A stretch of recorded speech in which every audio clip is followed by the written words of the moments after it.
বাবাকে হত্যার ৩ দিন আগে মরদেহ গুমের জন্য গর্ত খুঁড়ে রাখেন ছেলে। পরে অতিমাত্রায় ঘুমের ওষুধ খাইয়ে বাবার মৃত্যু নিশ্চিত করতে পারলেও গর্তে পুঁতে রাখতে পারেননি লাশ।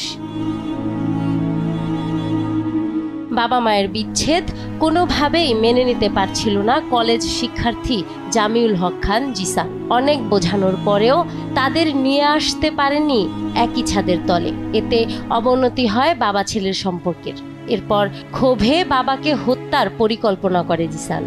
গমের বড়ি খাওয়াই চাল বলে 20 টাকা, এটা শুনলাম। ও নিজে আমাকে স্বীকার করছে আর কি। 20 টাকা গমের বড়ি খাওয়াইছে রাত্রে ভাতের মধ্যে, পানির মধ্যে।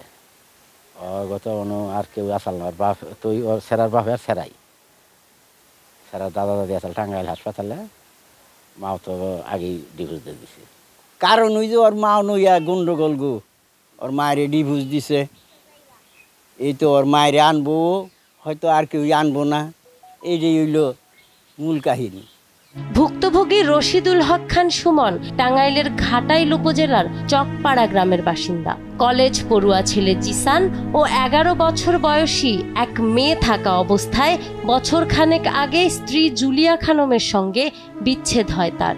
এরপর থেকেই সংসারে নেমে আসে অশান্তি। 2.5 বছর আগে ওই ছেলের আমার সারাগুড়ি দিছে। সারাগুড়ি দেওয়ার পরেও এর আনার ইচ্ছুক ছিল ওই ছেলের দাদা, তারপরে ছেলের স্বাস্থ্য দাদা আছে, তারা গেছিল আনার জন্য। উনি আসবে না, এটা নিয়েই ওই ছেলের সাথে ওর বাবার সাথে কথা কাটাকাটি। জানা যায় গত 20 আগস্ট মাকে ঘরে ফিরিয়ে আনার জন্য চাপ সৃষ্টি করেন বাবাকে। এ নিয়ে কথা কাটাকাটির এক পর্যায়ে বাবার মারধরের শিকার হন তিনি। মাকে ফিরিয়ে আনার কথা বললে বাবা ক্ষিপ্ত হতে পারেন ভেবে নিজেদের ফার্মেসি থেকে আগেই 20টি ঘুমের ট্যাবলেট ঘরে এনে রেখেছিলেন জিসান।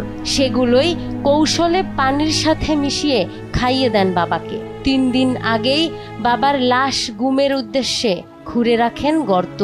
সব স্বীকারোক্তি দিছে যে আমি আমার বাবাকে মারছি, এইভাবে গমের ওষুধ খাওয়াইয়া। বাবার পেটের ব্যথা উঠছিল, বাবা আমার কাছে ওষুধ চাইছে, বাবাকে দিছি। দেওয়ার পরে গমের ওষুধে পানির মধ্যে দিয়ে খাওয়াই দিছি। বাপের মারছে ছেলে, ধরা পড়ছে, গোপন করে রাখছিল, সেটা নিজেই ধরা পড়ছে, আল্লাহই তার বিচার করছে।